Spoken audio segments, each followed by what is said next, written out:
सन 2012 के चुनावों से ठीक पहले मायावती जी ने लखनऊ में एक विशाल रैली को संबोधित किया। मैदान में लाखों लोग मौजूद थे। उस समय पूरे देश में बहुजन राजनीति पर सवाल उठाए जा रहे थे, लेकिन मायावती ने जिस तरह से जनता को संबोधित किया, उसने हर किसी को भावुक कर दिया। उन्होंने कहा, मैं जानती हूं कि मेरी राह आसान नहीं है।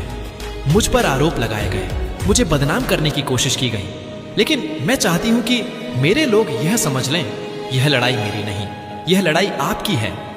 अगर मैं हारती हूं तो केवल मायावती हारती नहीं, बल्कि आप सबकी आवाज कमजोर हो जाती है। इसीलिए मैं आखिरी सांस तक संघर्ष करूंगी। उनके यह शब्द सुनकर मैदान में बैठे लोग भावुक हो उठे। जगह जगह से आवाजें आने लगीं, बहन जी पीछे मत हटना, हम आपके साथ हैं। मायावती जी ने उस भाषण में यह भी कहा, मेरी ताकत कुर्सी नहीं बल्कि जनता का विश्वास है।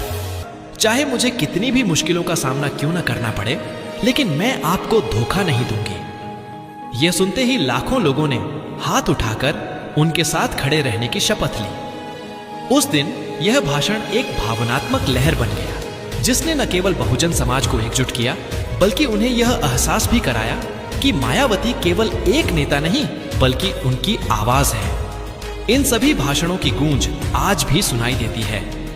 जब कांशीराम साहब के निधन के बाद उन्होंने आंसुओं के बीच वचन दिया था, जब गेस्ट हाउस कांड के बाद उन्होंने सीना ठोक कर कहा था कि आंदोलन रुकेगा नहीं, जब पहली बार मुख्यमंत्री बनने के बाद उन्होंने कहा था कि यह कुर्सी दलितों और गरीबों की आवाज है, जब 2007 में पूर्ण बहुमत से सरकार बनने के बाद उन्होंने आत्मसम्मान की बात की थी, और जब 2012 से पहले उन्होंने जनता को भरोसा दिलाया था कि उनका संघर्ष अंतिम सांस तक जारी रहेगा।